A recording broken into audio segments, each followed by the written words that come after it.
आप सभी का स्वागत करता हूं आज के इस webinar revolution to make India great again episode number 126 में। दोस्तों, आशा करता हूं कि आप सभी स्वस्थ और मस्त हैं।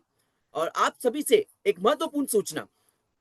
दोस्तों, ये वेबिनार टेलीविजन प्रसारण की तरह है। आप मुझे देख और सुन सकते हैं, मैं आपको देख और सुन नहीं सकता। दोस्तों, कृपया करके अपना इंटरनेट कनेक्शन और नेटवर्क चेक कर लें। अपने पास पानी की बोतल, पेन और एक नोटपैड रखें ताकि जो भी इंपॉर्टेंट पॉइंट्स आज की इस मीटिंग में डिस्कस हो उसे नोट डाउन कर सकें। तो बिना किसी देरी के शुरुआत करते हैं एमसीएल प्रोजेक्ट वीडियो के साथ।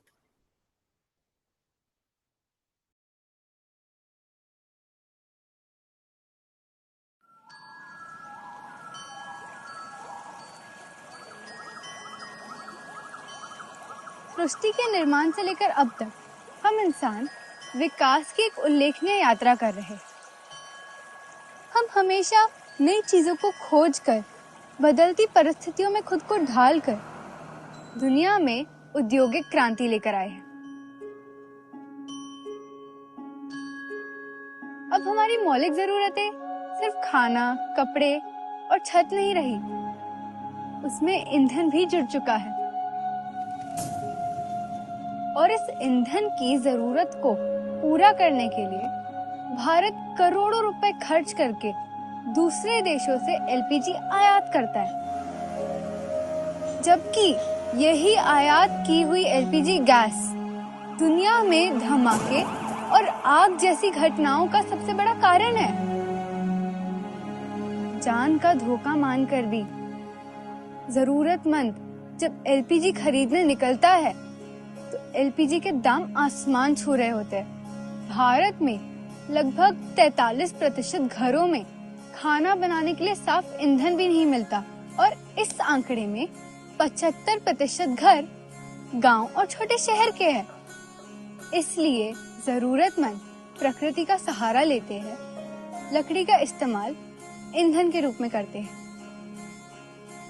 पर लकड़ी का इस्तेमाल करके खाना बनाने वाली हमारी माँ और बहन उस लकड़ी के हानिकारक धुएं का शिकार बन जाती है। उन्हें आंखों में खिंचाव, श्वसन समस्याएं, दमा और फेफड़ों के संक्रमण जैसी बीमारियों का सामना करना पड़ता है। हमारी माँ ने भी इन सारी परेशानियों का डट के सामना किया है और इन बीमारियों से लड़ते देखना हमारे लिए भी बहुत मुश्किल था।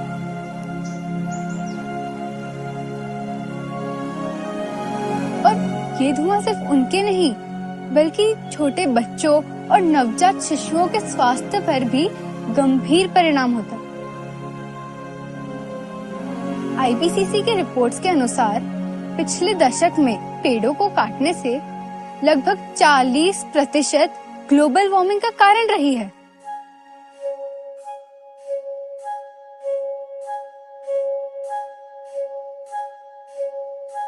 पर्यावरण और मानवीय जीवन का ये बुरा हाल हम देख नहीं सके, इसलिए हमने पर्यावरण को बचाने के लिए नैसर्गिक तरीके से एक नया मानवीय आविष्कार बनाया है, एम कुकिंग सिस्टम।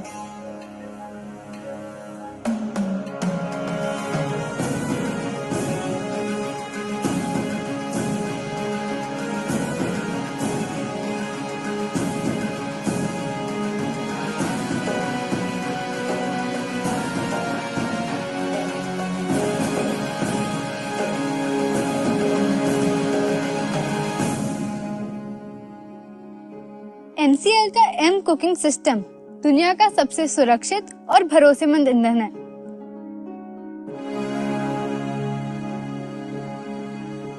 ये नेपियर घास से बनता है। नेपियर घास को काट कर नैसर्गिक तरीके से सुखाने के बाद इसे एक नया आकार दिया जाता है।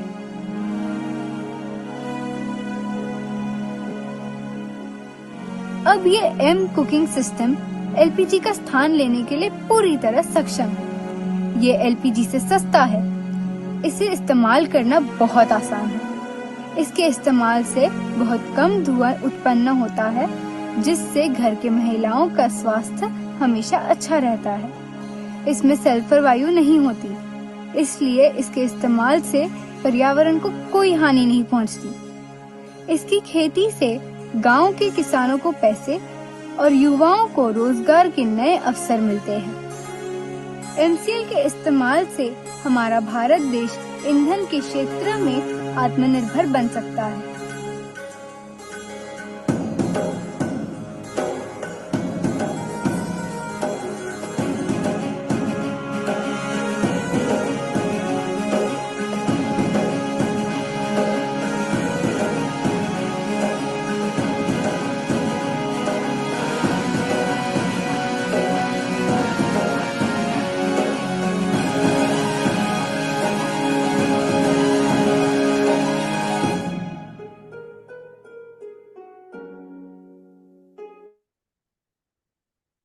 दोस्तों, अब हम बढ़ते हैं अगले चरण की ओर, जो है एमसीएल मिशन विजन प्लेज। और आप सभी से निवेदन है दोस्तों, मेरे साथ आप भी दोहराएं।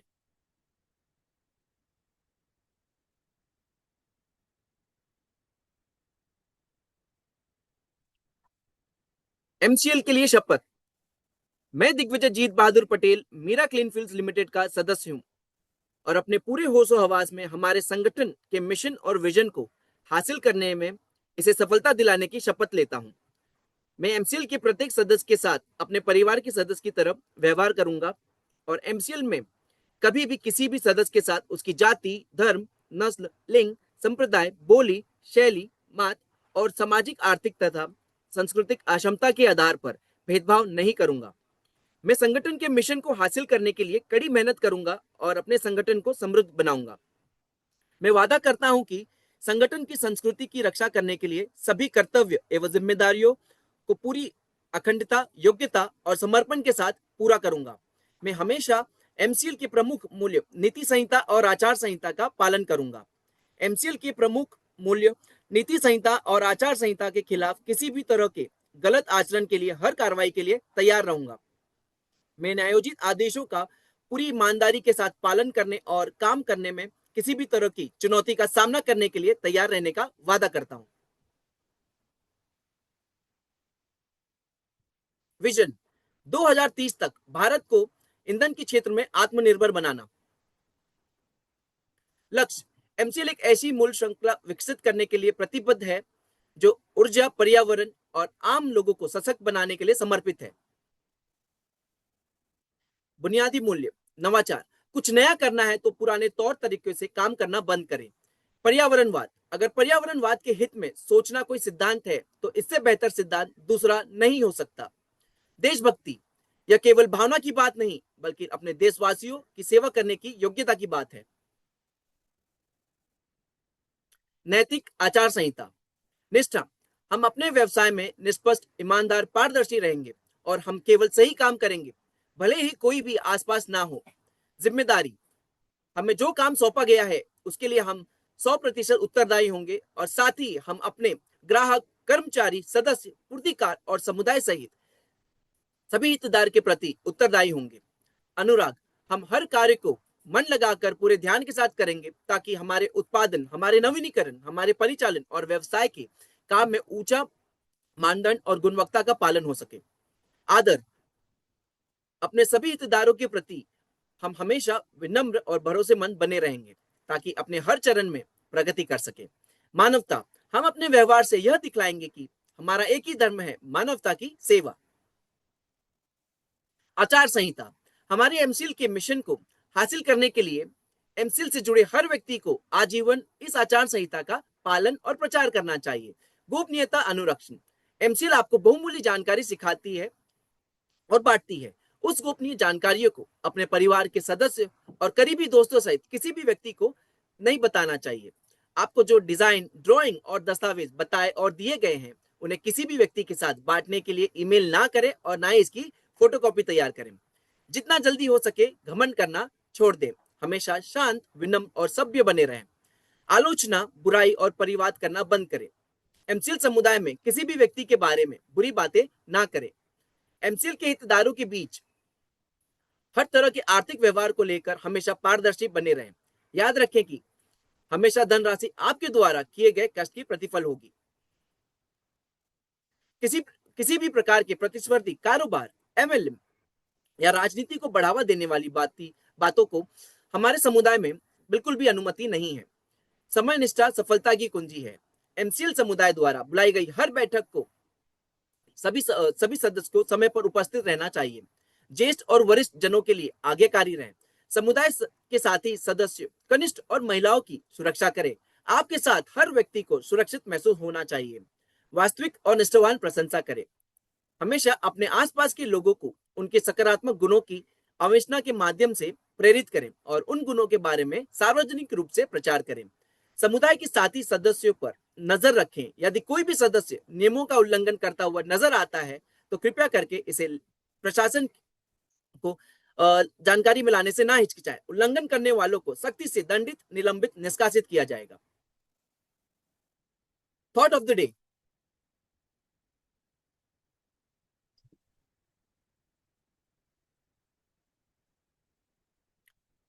अच्छी किताबें और अच्छे लोग समझ में नहीं आते, उन्हें पढ़ना पड़ता है। जी हाँ दोस्तों, वैसे ही आज के आने वाले अगले speaker all the way from Nashik district, इनके बारे में बताऊं तो इन्होंने काफी संस्थाओं में सफल अपना काम किया है और लोगों को जागरूक किया है ऑर्गेनिक खेती के बारे में। तो बिना किसी देरी के बुलाते हैं आने वाले स्पीकर फ्रॉम तंबकेश्वर तहसील, नारी शक्ति of MCL, Mrs Swati Pawar. Over to you ma'am.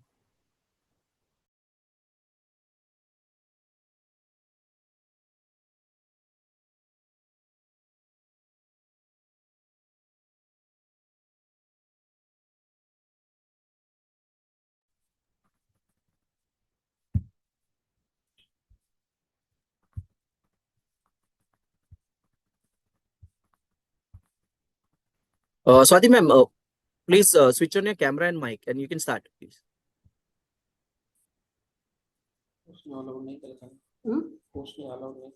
होस्टने allowed नाही केले sir.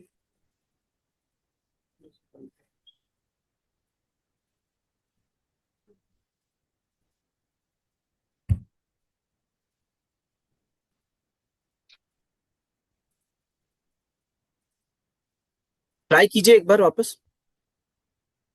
Yes, share your screen में. धन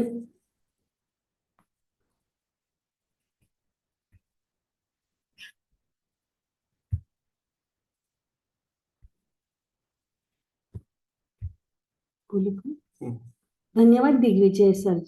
नमस्ते एमसीएल परिवार. जब आप अपनी जिंदगी में कोई टारगेट तय कर लेते हैं तो उसे हासिल करने में आपको कई बार परेशानियों का सामना करना पड़ता है, लेकिन मन में लक्ष्य को हासिल करने के बीच रास्ते में मिलने वाली विपरीत परिस्थितियां इंसान को ज्यादा निखरती और पावरफुल बनाने में मददगार साबित करती है. ऐसी कहानी है महाराष्ट्र के विदर्भ में पैदा हुई कल्पना सरोज की. कल्पना का परिवार बेहद गरीब था. 2 वक्त की रोटी के लिए कल्पना को बचपन से ही काम करना पड़ा था. कल्पना गोबर के उबले बनाकर बेचा करती थी. उससे जो थोड़े बहुत पैसे मिल जाते थे उसकी माँ किसी तरह से घर चला पाती थी. 10 साल उम्र की थी तभी उसकी शादी उनसे उनसे 10 साल बड़े उम्र आदमी से की गई थी. ससुराल उनके लिए नर्क से कम नहीं था. ससुराल में घरेलू हिंसा का शिकार कल्पना को होना पड़ा था. ससुराल वाले और उनके पति की मार खाते खाते उनके शरीर पर जख्म पड़ चुके थे. एक दिन किसी तरह से वो ससुराल से भागकर वापस अपने घर लौट आई, लेकिन वहां भी मुसीबत पहले से ही उसका इंतजार कर रही थी. तमाम मुश्किलें झेल रही कल्पना ने जीने की उम्मीद ही छोड़ चुकी थी. उन्होंने खुद पर खुशी करने की कोशिश की, लेकिन उसी पल में उनकी किस्मत बदल डाली. 18 साल की उम्र में कल्पना मुंबई पहुंच गई और एक गारमेंट कंपनी में नौकरी करने लगी. वहां उन्हें रोज 2 रुपए की मजदूरी मिलती थी. बाद में उन्होंने सरकारी स्कीम से थोड़े पैसे लोन लिए और एक सिलाई मशीन खरीदी की और खुद कपड़े सीने लगी. कल्पना ने अपनी सेविंग से बचे कुछ पैसे से एक फर्नीचर स्टोर शुरू किया, फिर एक ब्यूटी पार्लर भी खोला. इसी दौरान उन्हें पता चला कि 17 साल से बंद पड़ी कमानी ट्यूब कंपनी को संभाला जा सकता है। उन्होंने उस कंपनी को अपने कामगारों की कंपनी बनाकर उनके आदेश अनुसार कामगारों के साथ मिलकर फिर से वो कंपनी शुरू की। हालांकि कई चुनौतियां आई, लेकिन उन्होंने हार नहीं मानी। आज कमानी ट्यूब की वो अध्यक्ष है। 2013 में पद्मश्री पुरस्कार कल्पना सरोज को सम्मानित किया गया। संघर्षों के बीच पली बड़ी लड़कियां भविष्य में निसंदेह एक सफल निर्माणकर्ता बनती है, जो हर चुनौती को स्वीकार करने की क्षमता रखती है। बुलाते हैं अगले स्पीकर को। अगले स्पीकर संजीवनी गुरुजी, कर्नाटक, महाराष्ट्र। अनेक जगह पे उनके आध्यात्मिक प्रवचन होते हैं और उन्होंने सत्संग भी किए हैं। बुलाते हैं अगले स्पीकर संजीव गुरुजी को।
नमस्ते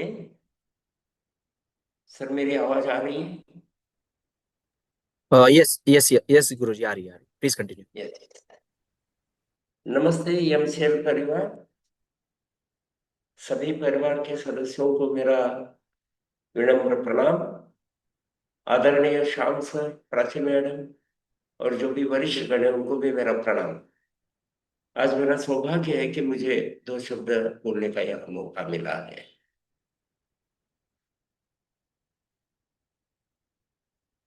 तो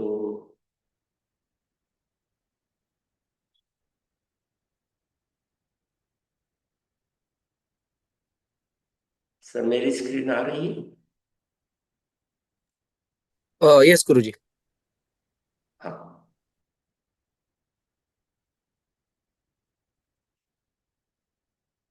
तो आज का विषय spirituality, the sustainable science, science of spirituality. Spirit यानी सोल यानी आत्मा। जिस विषय में हम जा रहे हैं थोड़ा अलग विषय है। हमारा शरीर चाहे कितना भी तंदुरुस्त क्यों न हो, अगर आत्मा नहीं है तो शरीर डेड बॉडी है। इसीलिए आत्मा को प्रथम स्थान में रखते हुए जब कार्य करते हैं तो उसको बोलते हैं आद्य आत्मा। वही स्पिरिचुअलिटी है। आत्मा को आसानी से नहीं समझ सकते। कोई व्यक्ति मृत अवस्था में जा रहा है तो फिर वो बोलता है मैं जा रहा हूं, मैं चला रहा हूं, मैं चल रहा हूं, मैं जाने वाला हूं। कहाँ जाएगा वो तो डेड बॉडी हमारे सामने रहती है, लेकिन वो जाने के बाद वो डेड बॉडी का कार्य रुक जाता है। वही है आत्मा। इसीलिए उसको समझ लेके तो शरीर को अंदर से बाहर से इस सृष्टि को और हमारे प्रकृति को भी समझ सकते हैं। इसीलिए स्पिरिचुअलिटी बहुत है, बहुत इंपॉर्टेंट है।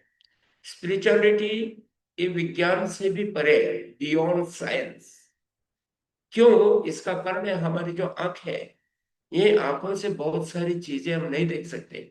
न स्वाद देख सकते हैं, न सुगंध देख सकते हैं। बहुत सारी चीजें जो सूक्ष्म है उसको हम देख नहीं सकते, ध्वनि को भी नहीं देख सकते।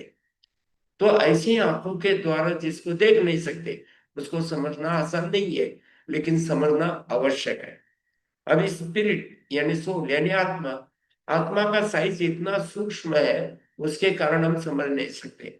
बालाग्र 10 सहस्त्र भागस्य, हमारे जो बाल है, ये बाल का जो एंडिंग पॉइंट है, वो एंडिंग पॉइंट के हम 10,000 भाग करेंगे, उसमें से एक भाग जितना होता है उतनी आकार है आत्मा की। कैसे देख पाएंगे हम? नहीं समझ पाएंगे। लेकिन वो चिंगारी के कारण ही ये शरीर काम करता है। ये शरीर जो है, जब आत्मा है, वो किसी का अंश है, वो है भगवान या गॉड या परमात्मा या परमेश्वर। जब ये आत्मा अपने आप कुछ करने के लिए आती है तो उसको शरीर धारण करना पड़ता है, शरीर में बद्ध होता है। गीता में 5 विषय प्रमुख है। आत्मा है, फिर परमात्मा है, फिर ये सृष्टि है, प्रकृति है। प्रकृति में जब हम शरीर को धारण करते हैं तो शरीर के द्वारा कार्य करना पड़ता है, और अंतिम में योग है। योग यानी हम आत्मा परमात्मा से अलग हो गए, फिर उससे जोड़ने के लिए जो साधन है वही योग है। बिना कर्म के कोई व्यक्ति यहाँ कुछ नहीं कर सकता। इसीलिए हमारा जीवन का जो अंतिम लक्ष्य है, डेस्टिनी, वो गॉड और कर्म के ऊपर ही निर्भर रहता है। बिना कर्म के हम कुछ नहीं कर सकते। तो यहाँ भी जो हम कार्य कर रहे हैं वो भी कर्म है। जब हमारा और भगवान का रिश्ता जुड़ जाता है, God given secrets for a great life, हमें जब जीवन दिया गया है तो उसके लिए हमें कुछ सीक्रेट्स भी दिए गए जो गीता में बताए गए हैं। ये सीक्रेट्स को तभी हम समझेंगे जब हमारा रिश्ता ऊपर जुड़ जाएगा। The power of spiritual power. Spiritual power जो है, एक सूरज की रोशनी के जैसे बहुत बड़ी शक्ति है। इस सृष्टि में ऐसा कोई विषय नहीं रहेगा कि जो हम समझ नहीं पाएंगे। तो इस स्पिरिचुअल पावर को समझ लेना, प्राप्त करना बहुत इंपॉर्टेंट है। हमारे पुराने जो साधुगण थे वही वैज्ञानिक थे, इसलिए वो जानते थे अंदर से बाहर से क्या करना है क्या नहीं करना है। इसीलिए उनके पास रेमेडीज होती थी, सब कुछ इफेक्टिव होता था। उनकी आयु ज्यादा थी, 100 साल आराम में जीते थे। उनके द्वारा जो रिसर्च किया हुआ साइंस है, विज्ञान है, उसको हम आज भी समझ सकते हैं, कुछ भी कर सकते हैं। जहां सब प्रश्न रुक जाते हैं तो अध्यात्म की ओर चलेंगे, भले वो कोई भी विज्ञान हो, उसको हम समझ पाएंगे, उसको हम आत्मसात कर सकते हैं। हमारे पुराने वैज्ञानिकों में बहुत बड़े बड़े वैज्ञानिक है, उसमें जो है भारद्वाज, पतंजलि, कणाद, सुश्रुत, चरक, आर्यभट्ट, वराहमिहिर, ब्रह्मगुप्त, नागार्जुन और भास्कर जैसे बड़े बड़े वैज्ञानिक, ये सब लोग वैमानिक शास्त्र, भूगोल, इतिहास, फिजिक्स, केमिस्ट्री, बायोलॉजी, आयुर्वेदा में आयुर्वेद, वृक्ष आयुर्वेद, फिर पशु आयुर्वेद, सब कुछ विषय में ये लोग बहुत बहुत डीप में जानते थे। उनका कारण एक ही था, अपने आप को समझना, सृष्टि को समझना और इस चिंगारी को जागृत रखना। तो ये सृष्टि में जितने भी जीव है, सूक्ष्म से सूक्ष्म हो, बड़ा से बड़ा हो, हर एक ने जिसने भी शरीर धारण किया है उसको समस्या है ही। भले आज के एमसीएल की समस्या हो और कोई समस्या हो, व्यक्तिगत समस्या हो, कुछ भी हो, तो उसको समझना बहुत महत्वपूर्ण है। Understanding the real problems of life, हमारे जीवन की समस्याएं क्या है। तो रियल प्रॉब्लम सबके लिए कॉमन है। हर एक व्यक्ति जन्म लेता है, उसके बाद उसके कष्ट शुरू हो जाते हैं, फिर थोड़ा बड़ा होता है, विकार होते हैं, बूढ़ा होता है और मर जाता है। और कोई भी जीव इस सृष्टि में जो है, real problem has the following criteria, ये 3 ही विषय सब समस्या के। It is common to all, सभी जीवों के लिए कॉमन है। सबका जन्म होगा, वृद्धि होगी, विकार रोग होंगे, बुढ़ापा आएगा और मर जाएगा। लेकिन इस सृष्टि में नोबडी वांट्स इट, किसी की इच्छा नहीं है मरने की। कोई नहीं चाहता है कि मुझे बीमारी आए, लेकिन आ जाती है। तो nobody can avoid it, कोई इसको अवॉइड नहीं कर सकता। आज जो एमसीएल में समस्या चल रही है वो आने वाली है, वो फिल्ट्रेशन है, वो भी हम समझ सकते हैं। प्रॉब्लम्स रहेंगे जीवन में, उसको सॉल्यूशन निकालना ये काम है। और बिना स्पिरिट के, बिना आत्म चिंगारी के हम इसका हल नहीं कर सकते। गीता में भी भगवान श्री कृष्ण कहते हैं, the living entity is composed of faith. जो हमें विश्वास होना चाहिए कि हम आत्मा है, वो जानेगा तो शरीर को अंदर से और बाहर से दोनों भी समझ सकता है। तो ये जो ज्ञान है, विश्वास के साथ जब चलेंगे, बुद्धि से हम इसको समझ पाएंगे, और डिस्क्रिमिनेशन और इसका रीजन जो है, कारण जो है, उसको भी समझ सकते हैं। Faith in God and the scriptures he manifest is necessary for gaining solution to the problems of life। जब जीवन में कुछ प्रॉब्लम आते हैं, उसको सॉल्यूशन करने के लिए हमारे लिए भारत में गीता सबसे श्रेष्ठ ग्रंथ ग्रंथ है, कि जिसको पूरे विश्व में आज माना जा रहा है। तो ये science of technology in ancient India through the ages, पुराना अगर देखेंगे, आप सोच लीजिए, भारत में इतना सोना था, इसको लूटने के लिए बाहर के आक्रमण हो गए।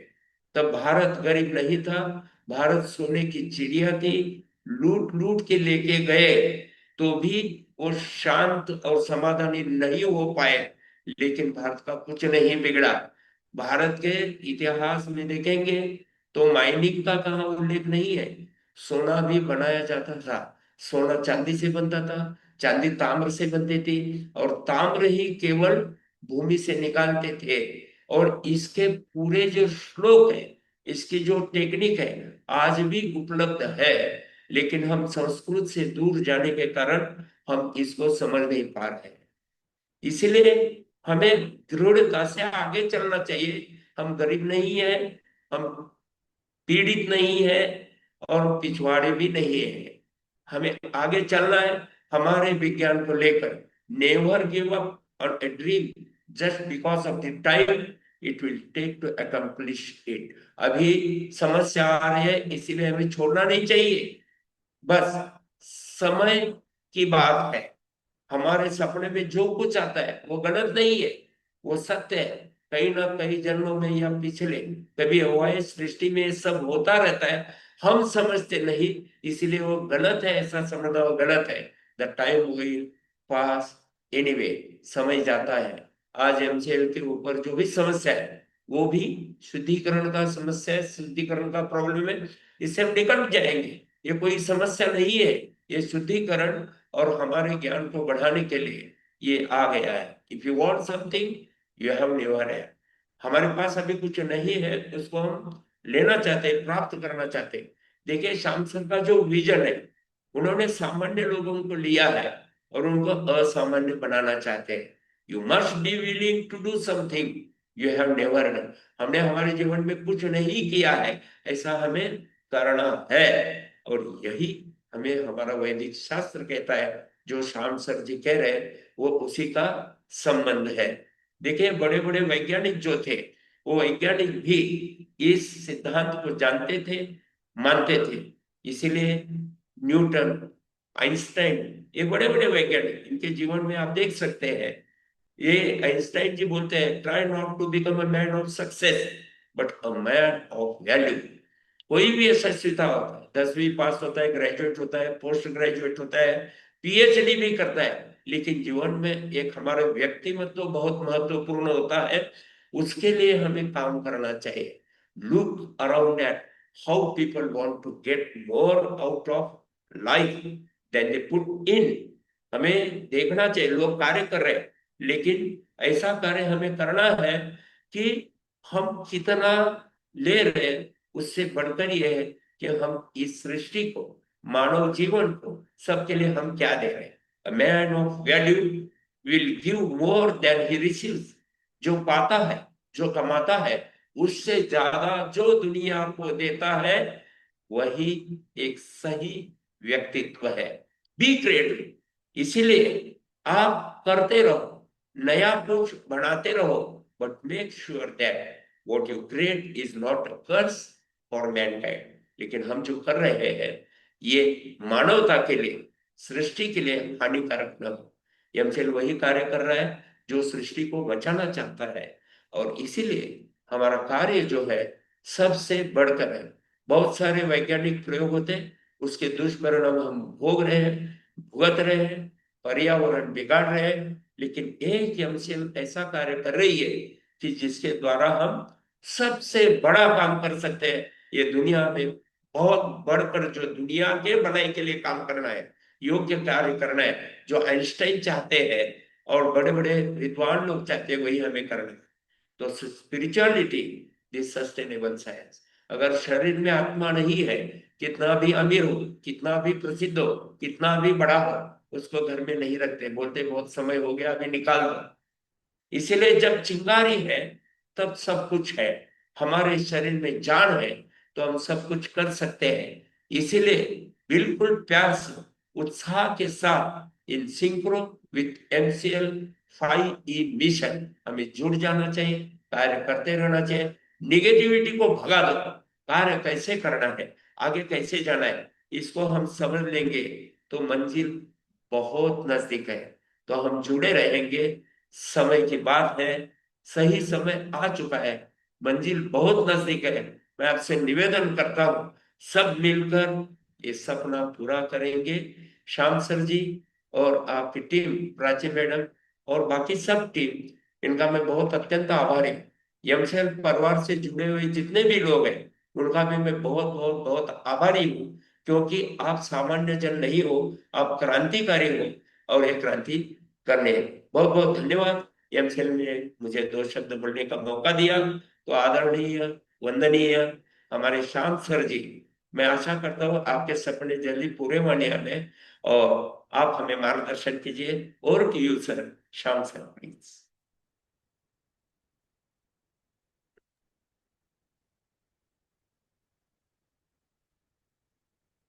गुरुजी, बहुत बहुत धन्यवाद, बहुत बहुत धन्यवाद। आपने बहुत अच्छा, बहुत सुंदर, बहुत अद्भुत और बहुत अनमोल ऐसा मार्गदर्शन किया। इनफैक्ट मैं समझता हूं कि इस मंच पे आज तक जितने भी प्रेजेंटेशन हुए, सबसे अच्छा, one of the best presentation गुरुजी आपका था, आपका मार्गदर्शन था। बहुत बहुत अच्छा लगा, बहुत अच्छा लगा आपको मिलकर और आपको देख के। धन्यवाद आपके पूरे मार्गदर्शन के लिए, धन्यवाद। Thank you sir, thank you, thank you. दोस्तों नमस्कार, मैं डॉक्टर श्याम घोलप फिर से एक बार आपका इस ट्रेनिंग सेशन में स्वागत करता हूं। मैं आशा करता हूं कि आप सभी लोग स्वस्थ हो और आप अपने साथ अपने परिवार का, यानी घर का परिवार और एमसीएल परिवार दोनों का ख्याल रख रहे हो। मैं ये भी उम्मीद करता हूं कि आप सभी लोग 1 घंटा बहुत अच्छी एक्सरसाइज कर रहे हो, अपने हार्ट, अपने लंग को मजबूत कर रहे हो और अपनी इम्यूनिटी को बढ़ा रहे हो। तो चलिए शुरुआत करते हैं आज के इस सेशन के साथ। दोस्तों शुरुआत करते हैं फंडिंग स्टेटस के साथ। तो दोस्तों फंडिंग के बारे में, फंडिंग की स्टेटस ये है कि फंडिंग का हमने पूरा इंतजाम किया है, फंडिंग की हमने पूरी तैयारी की है। और पिछले कई हफ्तों से हर शुक्रवार, हर वेबिनार में मैं ये कहता हूं कि हमने फंडिंग की पूरी तैयारी की है। तो फिर फंडिंग का डिस्ट्रीब्यूशन की शुरुआत क्यों नहीं हो रही है? तो दोस्तों उसकी 2 वजह है। एक वजह तो यह है कि अभी एमसीएल का जो लीगल सिचुएशन है उसको चलते हैं, और दूसरी वजह है कि हमने जो फंडिंग का इंतजाम किया है उसकी साइज अच्छी खासी है। और इन दो वजह के वजह से, इन दोनों वजह के वजह से कुछ डॉक्यूमेंटेशन और कुछ प्रोसेसेस बड़े हैं, और जिसके वजह से टीम ऑफ इन्वेस्टर ने अभी तक ये डिस्ट्रीब्यूशन की शुरुआत नहीं की। लेकिन आज हकीकत यह है कि ये जो प्रोसेसेस और डॉक्यूमेंटेशन है ये भी ऑलमोस्ट पूरा हो चुका है। इनफैक्ट अभी कभी किसी भी वक्त ये इसकी शुरुआत कर सकते हैं, किसी भी दिन इसकी शुरुआत कर सकते हैं, डिस्ट्रीब्यूशन की शुरुआत कर सकते हैं। आज ऐसी परिस्थिति है। और दोस्तों ये बहुत जल्दी शुरू हो जाएगा, और जैसे शुरू हो जाएगा वैसे एक स्पेशल वेबिनार लेंगे। भले ही वो वेबिनार 5 मिनट का होगा, लेकिन मैं आपको बताऊंगा कि देखिए फंडिंग की डिस्ट्रीब्यूशन की शुरुआत हो गई और एक ट्रांजेक्शन हमने किया। और सबसे अच्छी बात यह है ना कि एक बार इसकी शुरुआत हो गई, भले ही अभी वो प्रोसेस, डॉक्यूमेंटेशन, सब चीजों को टाइम ले रहे हैं, लेकिन एक बार इसकी शुरुआत हो गई तो ये फिर नहीं रुकेगी। ये जब तक हमारा बिजनेस रोड मैप पूरा नहीं हो जाता तब तक ये नहीं रुकेगी। हमने एक बिजनेस रोड मैप हमारे इन्वेस्टर्स को दिया है, जिसके तहत हमारे परिवार के हर एक उद्योजक के लेवल पे हमें बिजनेस की शुरुआत करनी है। हर एमवीपी, हर एमएसएस, हर एमपीओ के लेवल पे बिजनेस की शुरुआत करनी है। तो जब तक ये बिजनेस रोड मैप पूरे नहीं होते, ये प्रोजेक्ट्स पूरे नहीं होते, तब तक ये फंडिंग अभी चलती रहेगी। हमें बिल्कुल भी इस फंडिंग के बारे में चिंता करने की जरूरत नहीं होगी। ये फंडिंग का इशू अभी हमेशा हमेशा के लिए हल होने वाला है। लेकिन सबसे महत्वपूर्ण बात यह है ना कि ये एक बार हमने ये प्रोजेक्ट्स पूरे कर दिए, एक प्रोजेक्ट, इस प्रोजेक्ट्स के माध्यम से रेवेन्यू प्रॉफिट की शुरुआत कर दी, तो इमीडिएटली हम नेक्स्ट लेवल ऑफ फंडिंग के लिए एलिजिबल हो जाएंगे। और हो सकता है कि वो फंडिंग 2 गुना 3 गुना हो। इसका कारण है कि हम जिस सेक्टर में काम कर रहे हैं, वो सेक्टर सस्टेनेबिलिटी का, रिन्यूएबल एनर्जी का, आज दुनिया के सबसे महत्वपूर्ण और जरूरतमंद ऐसे सेक्टर्स है। और इसके लिए काम करने वाली मैं समझता हूं सबसे बड़ी संस्था एमसीएल है। और इसके लिए जो भी फंडिंग लगेगी आने वाले दिनों में, वो दे सकते हैं ऐसी कैपेबल हमारी इन्वेस्टमेंट टीम नहीं बोल सकता, ये बहुत बड़ी संस्था है, वो है। यानी एक बार इसकी शुरुआत हो गई, एक बार हमने बिजनेस रोडमैप किया, तो एक परमानेंट व्यवस्था है। हमें तो पूरी जिंदगी सिर्फ अपने बिजनेसेस के ऊपर और बिजनेस के माध्यम से जो विजन मिशन हमें पूरा करना है, जो पर्पस हमें हासिल करना है, बस उसके ऊपर ध्यान देना है। दोस्तों, कई लोग उम्मीद करते हैं कि अगर ये फंडिंग का काम हो चुका है तो हमें प्रूफ दिखाइए, हमें डॉक्यूमेंटेशन दिखाइए। तो दोस्तों, इतना डिले हो चुका है, इतना विलंब हो चुका है कि अभी डॉक्यूमेंटेशन की नहीं, अभी एक्शन की जरूरत है। कि देखिए, ये डॉक्यूमेंटेशन, इसके इसके तहत हमने इतना फंड किया, इसकी अभी जरूरत नहीं है, जरूरत है एक्शन की। और वो एक्शन अभी आपको दिखेगा। और वो एक्शन सिर्फ डिस्ट्रीब्यूशन या ऑफिस खोलने से नहीं, वो एक्शन उस बिजनेस के साथ आपको दिखेगा। देखो, मैं हमेशा कहता हूं कि हमें बहुत बड़े स्केल में एक आंदोलन जैसे बिजनेस करना है, एक क्रांतिकारी बिजनेस करना है। तो वो जो साइज है बिजनेस का, वो आपको दिखेगा। और वो जो बिजनेस का साइज है, उसके माध्यम से आपको पता चलेगा कि फंडिंग का किस तरह हमने इंतजाम किया। और ये जो मंच है, जिस मंच के ऊपर हर हफ्ते, हर शुक्रवार को मैं ये कहता हूं कि हमने इस फंडिंग की व्यवस्था की है। तो दोस्तों, ये एक पब्लिक मंच है। यानी ये कोई निजी मीटिंग नहीं है। तो एक पब्लिक प्लेटफॉर्म है कि जिसके ऊपर मैं ये कहता हूं। इसका मतलब ये है कि अगर कोई भी अथॉरिटी ये कंफर्म करना चाहती है, चेक करना चाहती है कि हमने फंडिंग किया है कि नहीं, वो कर सकती है, वो कंफर्म कर सकती है। ऐसी सिचुएशन में हम हैं। तो दोस्तों, आप बिल्कुल निश्चिंत होइए, ये प्रूफ, ये फंडिंग, ये बिजनेसेस बहुत ही जल्द आपके सामने होंगे। और मुझे तो लगता है हर वक्त, किसी भी पोजीशन में, किसी भी परिस्थिति में हम हो, हमें हमेशा सोचना चाहिए कि हमने किसके लिए शुरुआत, कौन से वो विजन मिशन के लिए शुरुआत की। दोस्तों, अभी क्या हो रहा है कि हमारे परिवार में कुछ लोग ऐसे हैं कि जिनको शायद थोड़ा सा डर लग रहा है। उनको लग रहा है कि सबसे पहली बात तो फंडिंग नहीं दिख रही है, कोई एक्शन होता हुआ नहीं दिख रहा है। तो उनको कहीं ना कहीं ऐसे लग रहा है कि आने वाले दिनों में मेरे बिजनेस का क्या होगा, मेरे भविष्य का क्या होगा, या जो कमिटमेंट मैंने अपने लोगों के लिए, किसानों के लिए दिए, उसका क्या होगा। तो दोस्तों, मैं आपको बताना चाहूंगा कि 99.99% लोग जो आज एमसीएल से जुड़े हैं ना, वो इसलिए जुड़े हैं कि वो अपनी इस मिट्टी के लिए, इस पर्यावरण के लिए कुछ करना चाहते हैं। वो इसलिए जुड़े हैं कि वो अपने किसानों के लिए, अपने देश के लिए कुछ करना चाहते हैं। और जब इतने अच्छे इरादों के साथ, इतने अच्छे विजन मिशन के साथ आप जुड़ते हो ना, तो ये प्रकृति आपका साथ देती है। और ऐसा ही साथ प्रकृति ने अभी दिया है। इस फंडिंग की तो आप बिल्कुल चिंता ना करिए, बहुत ही सुनिश्चित है अभी। और इस फंडिंग के साथ हम अपने बिजनेसेस, हम अपने पूरे जो सपने हैं, जो पूरे वादे हैं, जो पर्पस है, उसको हासिल करेंगे।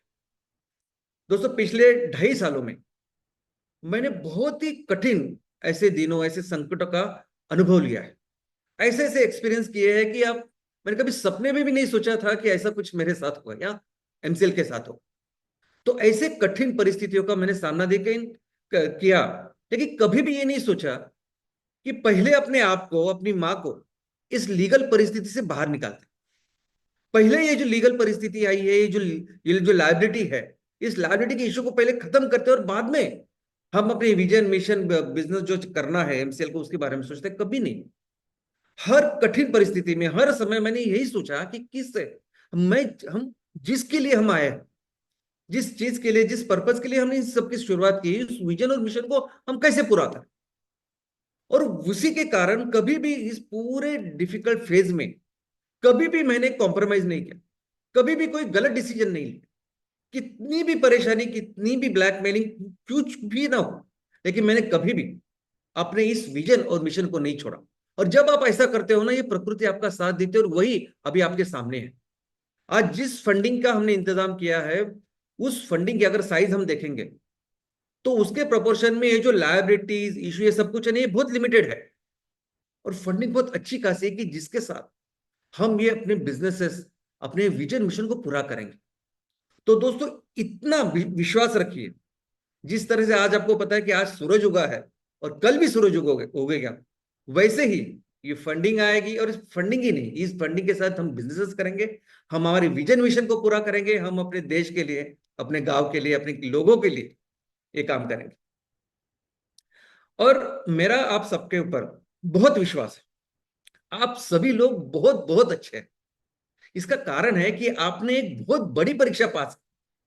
देखिए, कोई भी व्यक्ति अगर 1.5 लाख रुपए या 10 लाख रुपए निवेश करता है, उस विचारों के ऊपर, उस विजन मिशन के ऊपर, उस पर्पस के ऊपर भरोसा रखे काम करता है, अपने आप को प्रूव करता है, तो मैं समझता हूं कि आपने दुनिया की सबसे बड़ी एग्जाम, एक अच्छे एंटरप्रेन्योर होने की एग्जाम आपने पास की है।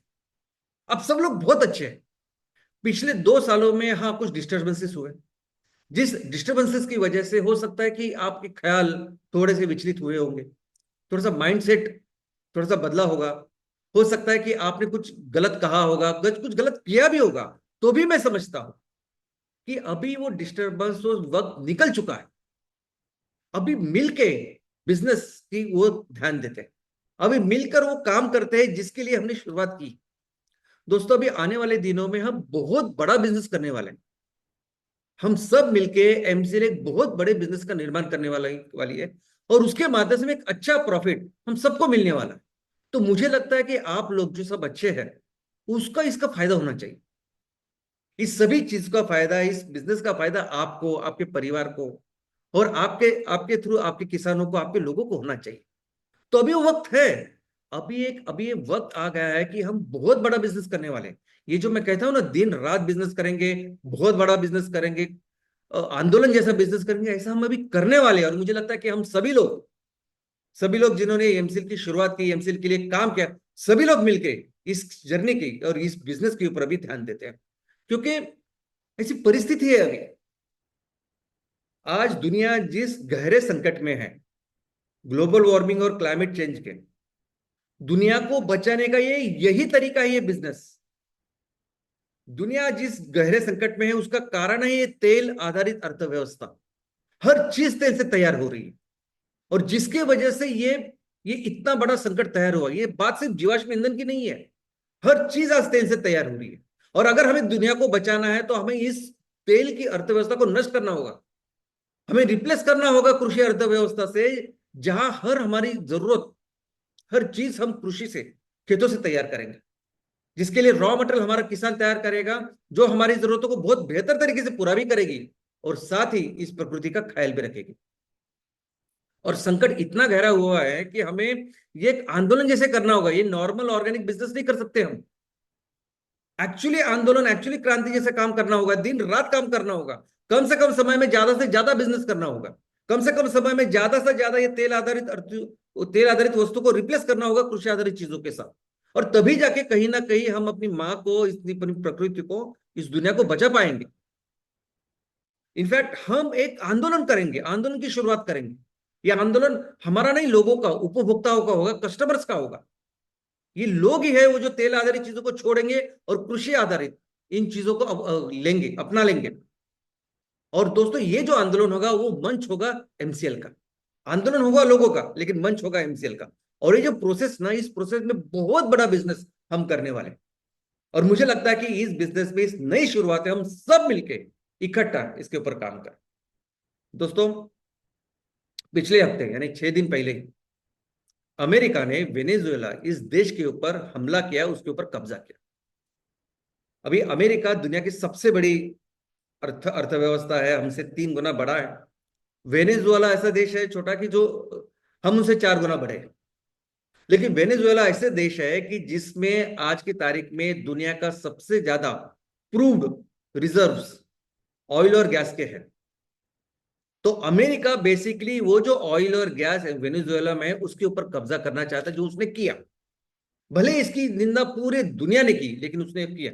और अमेरिका ने पहली बार नहीं किया, इसके पहले भी 1991 में जब इराक और ईरान का युद्ध चल रहा था, तब इराक के खिलाफ उसने काम किया, इराक को हराया और उसके ऊपर भी उसको कब्जा किया। और 2003 में तो डायरेक्टली, जैसे आज वेनेजुएला के ऊपर उसने कब्जा किया है, वैसे डायरेक्टली अटैक करके उसके ऊपर कब्जा किया। और इसका कारण क्या था? कारण था फिर भी तेल। यानी इराक उन दिनों दुनिया में सबसे ज्यादा तेल का निर्माण या तेल बेचने वाला देश था। तो उस तेल के ऊपर अमेरिका को कब्जा चाहिए था, जो अमेरिका ने किया। और दोस्तों, इसके आगे जाके आज का जो अमेरिका का प्रशासन है, ट्रम्प साहब जो है, उन्होंने एक नई योजना की शुरुआत की है। और वो ये है कि अमेरिका को लग के जो समुंदर है, बहुत विस्तीर्ण ऐसा प्रदेश, वो समुंदर का एरिया, उन्होंने इस तेल और गैस के एक्सप्लोरेशन के लिए शुरुआत की, उसके ओपन किया है, जहां ये और इनकी कंपनियां इसके गैस और तेल निकालेंगे। दोस्तों, आपको अंदाजा है कि वो एरिया क्षेत्र कितना बड़ा है? अमेरिका पूरे भारत से 3 गुना बड़ा है, इतना बड़ा अमेरिका है। और अमेरिका का जो हाफ साइज है, उससे भी ज्यादा है ये समुद्र का क्षेत्र।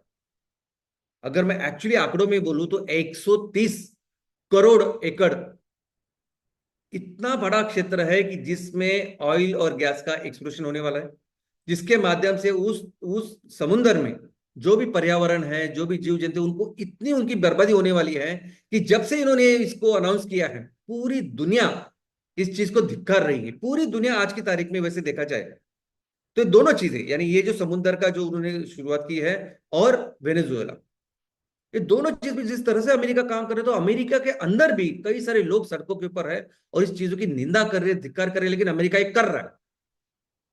क्या कारण है इसका? कारण है कि ये तेल आधारित अर्थव्यवस्था है। ये बात सिर्फ जीवाश्म ईंधन की नहीं है, ईंधन की नहीं है। ये बात इसलिए है क्योंकि आज हर चीज तेल से बन रही है। हमारे कपड़ों से लेके, जूतों से लेके, फर्नीचर से लेके, केमिकल, हर चीज आज तेल से बन रही है। हर देश की अर्थव्यवस्था आज तेल से बन रही है। तो चाहे वो चीन हो, जापान हो, जर्मनी हो, यूरोप हो, कोई भी देश, उस देश में जो अर्थव्यवस्था बन रही है, जिस वस्तुओं की वजह से बन रही है, वो सभी वस्तुएं आज की तारीख में तेल से बन रही है। और वही ये अमेरिका कंट्रोल करना चाहता है। अमेरिका और इसके पीछे जो बिजनेसमैन है, जो काम कर रहे हैं, उनको कुछ लेना देना है नहीं इस प्रकृति और ये जो संकट जो घेरा हुआ है ना, उसके साथ। ना उनको ग्लोबल वार्मिंग की पड़ी है, ना वो क्लाइमेट, उनको कुछ लेना देना है नहीं। उनको सिर्फ क्या चाहिए? उनको चाहिए उनका बिजनेस, उनका चाहिए उनको प्रॉफिट, बस। और उनको पता है कि पूरी दुनिया में तेल आधारित अर्थव्यवस्था चल रही है और हमें हमें कंट्रोल करना है उस अर्थव्यवस्था के ऊपर, उस तेल के ऊपर। और इसलिए अमेरिका ये सब कुछ कर रही है। और दोस्तों, ऐसी परिस्थिति में हमारा जो रोल है, हमारी जो भूमिका है, वो कितनी अहम है आप समझ नहीं सकते। देखो, एमसीएल जो काम कर रही है, एमसीएल जो बिजनेस अभी करने वाली है, ये काम, ये बिजनेस सिर्फ हमारे लोगों के लिए, हमारी खेती के लिए नहीं है। ये पूरी दुनिया को दिशा दिखाने के लिए है। मैं समझता हूं कि आज की तारीख में एमसीएल एकमेव ऐसी ऑर्गेनाइजेशन है जिसको एक्चुअली पता है कि करना क्या है। आज इस ग्लोबल वार्मिंग के लिए, इस क्लाइमेट चेंज के लिए हजारों ऑर्गेनाइजेशन काम कर रही, दिन रात काम कर रही, करोड़ों लोग सड़कों पे आते हैं, आंदोलन करते हैं, लेकिन करना क्या है एक्चुअली, ये मैं समझता हूं कि एमसीएल एकमेव ऐसे ऑर्गेनाइजेशन है जो अच्छी तरह से समझती है कि कैसे इस संकट को रोकना है। तो हम जो काम कर रहे हैं, हम जो बिजनेस की बात कर रहे हैं ना, वो बिजनेस सिर्फ हमारे लिए नहीं है, दुनिया को सही दिशा में ले जाने के लिए है।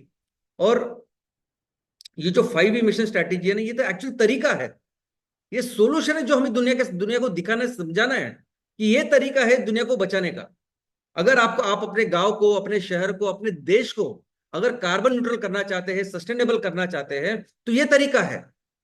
ये होगा लोगों के माध्यम से। आप लोगों को एम्पावर कीजिए और लोगों को साथ मिलके उस 5E मिशन के ऊपर काम कीजिए, जिसके माध्यम से हम इस क्लाइमेट चेंज, इस खतरे को रोक पा सकते।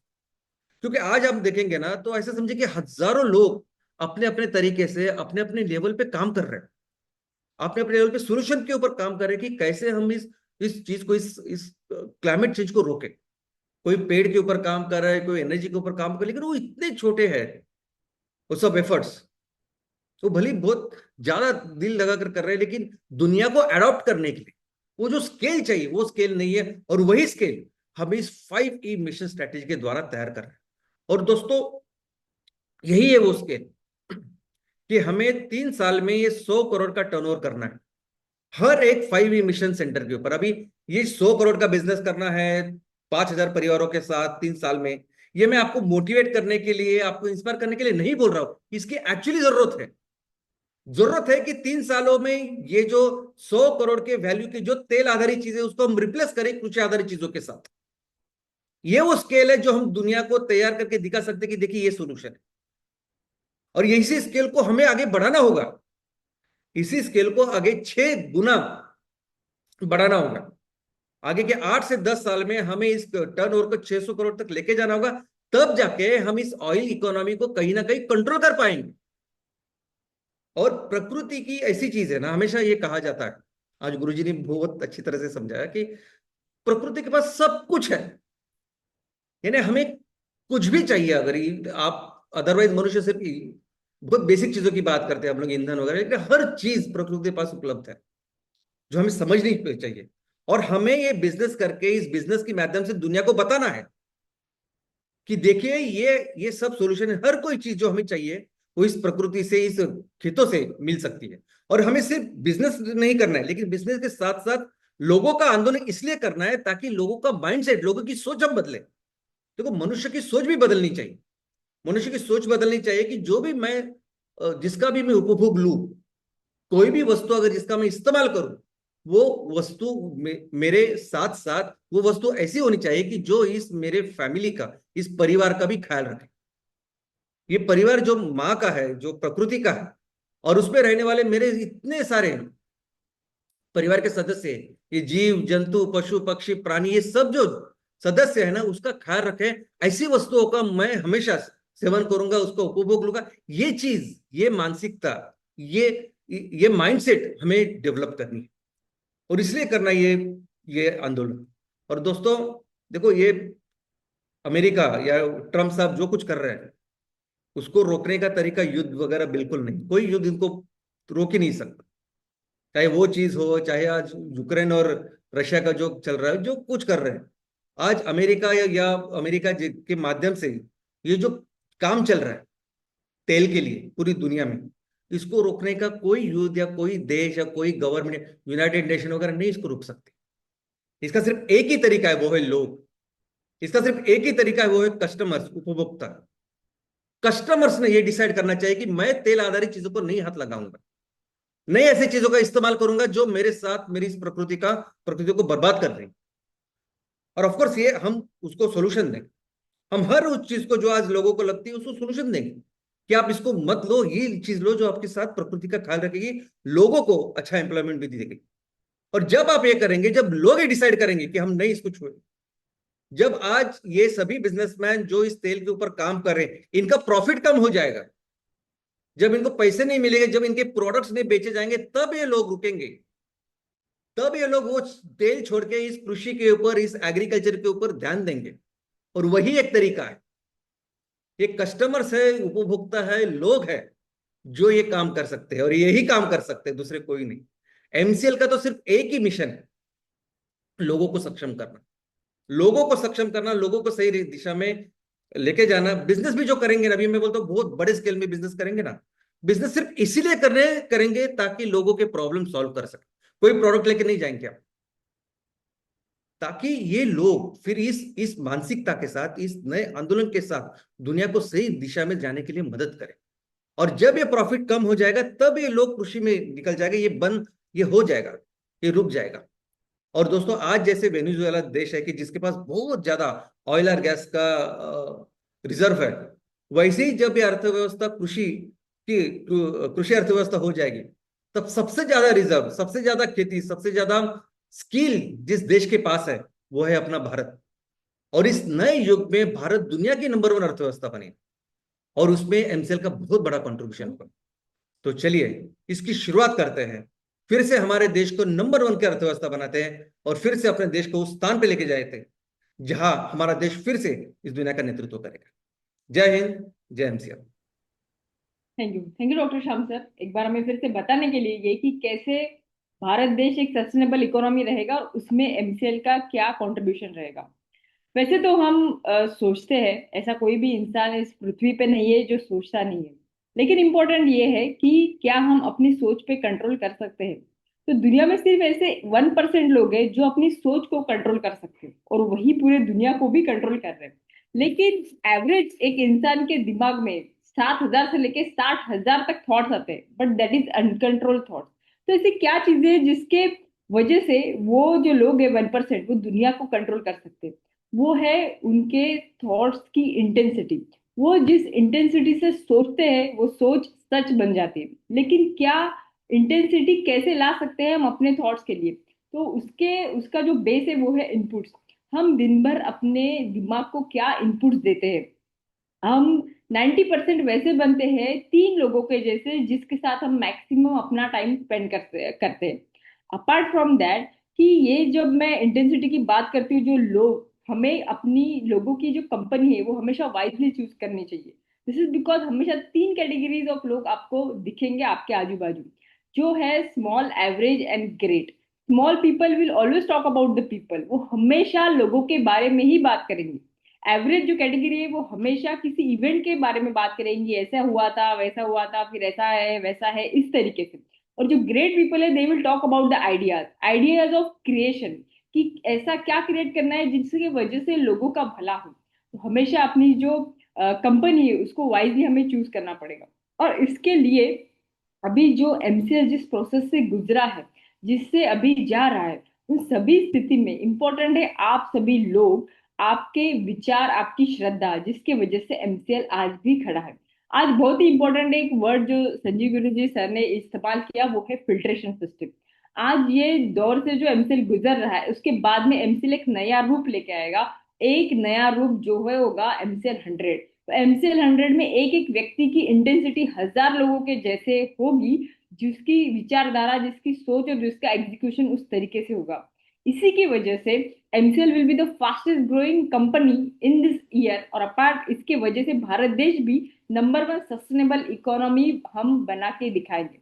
तो मैं धन्यवाद करना चाहूंगी स्वाति मैडम का, जो कि डे 1 से एमसीएल के साथ में है और उनकी जो बातें है वो हमेशा प्रेरणादायी रहती है। उनकी जो केयर है एमसीएल के लिए वो रियली रिकमेंड, मतलब कमेंडेबल है। अपार्ट फ्रॉम दैट मैं संजीव गुरु जी सर का एक बार फिर से धन्यवाद करना चाहूंगी कि उन्होंने हमें ये बताया कि जो ऋषि मुनि थे वो सिर्फ ऋषि मुनि नहीं थे, वो उस जमाने के तत्कालीन साइंटिस्ट थे।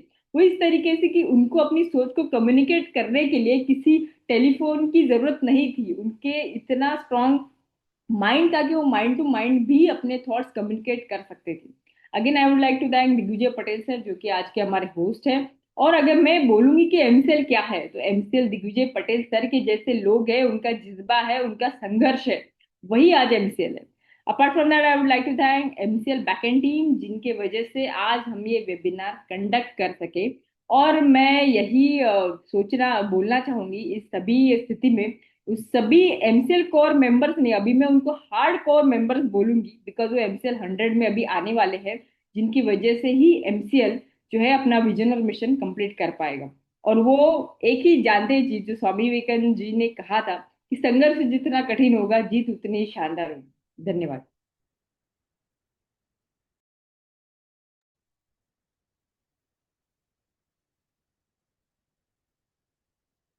Thank you so much, Prachi ma'am. Thank you so much, Swati ma'am. Thank you so much, Sanjeev Guruji. And thank you so much, Dr. Sham Gulab sir. Thank you, consultant, senior consultant, MSS, MVP, channel partners, and all MCL backend team. दोस्तों, हम ये देख रहे हैं, ये सफर, ये journey कितना कठिन होते जा रहा था दिन ब दिन। अब वो कठिन का समय खत्म होने वाला है। कुछ ही दिनों में सारी चीजें हमारे सामने सामने रखने जा रहे हैं। और साथ ही साथ कभी बोलते हैं ना कि हम कभी कभी अपने कंधों पर इतना बोलते ना, इतना भार उठा लेते हैं। कभी कभी हमसे होता है, कभी कभी हमसे छूट जाता है। आसपास के लोगों से देख, आसपास के लोग, चाहे हमारे रिलेटिव्स हो, चाहे दोस्त हो, चाहे हर कोई भी व्यक्ति हो, वो देखता है और कहता है ये कर रहा है, ये कर रहा है, ये कर रहा है। और फाइनली क्या होता है, कभी कभी हमसे छूट जाता है। तो नहीं होता है। तो हम हक से कहते हैं कि हाँ, हम हार मानते हैं, हाँ कि हमने नहीं किया, हमने नहीं कर पाए, बट एट द एंड बोलते हैं ना कि let the record show I took the blow.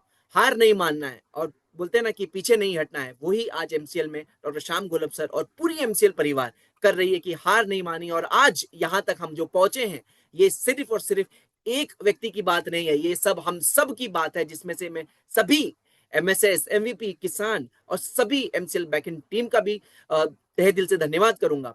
But कहते हैं ना कि by the end of the day हम एक ही चीज कहेंगे, not in a shy way but in a my way, कि हमने कर दिखाया और हमें करने का एक जज्बा था, और आज ये जो पॉसिबल हुआ, आज ये जो चीजें हमारे सामने है और होने जा रही है, जो कि श्याम सर ने आज कहा कि बहुत ही जल्दी ये वाकई में ये होगा। और एक पॉइंट श्याम सर ने बड़ी बोलते हैं ना बड़े दिल से कहा है कि ये बातें वो मोटिवेशन के लिए नहीं कहते, ये बातें वो कहते हैं सिर्फ काम करने के लिए, कि ना कि लोगों को तसल्ली पहुंचे कि हाँ हो रहा है। नहीं, वाकई में उन्होंने कर दिखाया है, और मैं दिल से सैल्यूट करता हूं डॉक्टर श्याम गोलब सर, आपने जो वादा किया था वो कर दिखाया, और जल्दी ही हम सबके बीच में बहुत सारी चीजें आने जा रही है। तो लेता हूं आप सभी से विदा, बट बिना दो लाइनें कहे आपको ऐसे ही नहीं जाने दूंगा। तो कहते हैं ना कि लौटेंगे एक दिन हम उसी अंदाज में, लौटेंगे हम एक दिन उसी अंदाज में, कुछ बादल छा जाने से सूरज का अस्तित्व खत्म नहीं होता। जी हाँ दोस्तों, वैसे ही जैसे कहते हैं ना कि लगातार मेहनत से आज वो फल हमें मिलने जा रहा है। तो यह घोषित करता हूं कि आज का वेबिनार यही समाप्त हुआ। मिलते हैं अगले शुक्रवार नए स्पीकर्स के साथ। जय हिंद, जय एमसीएल।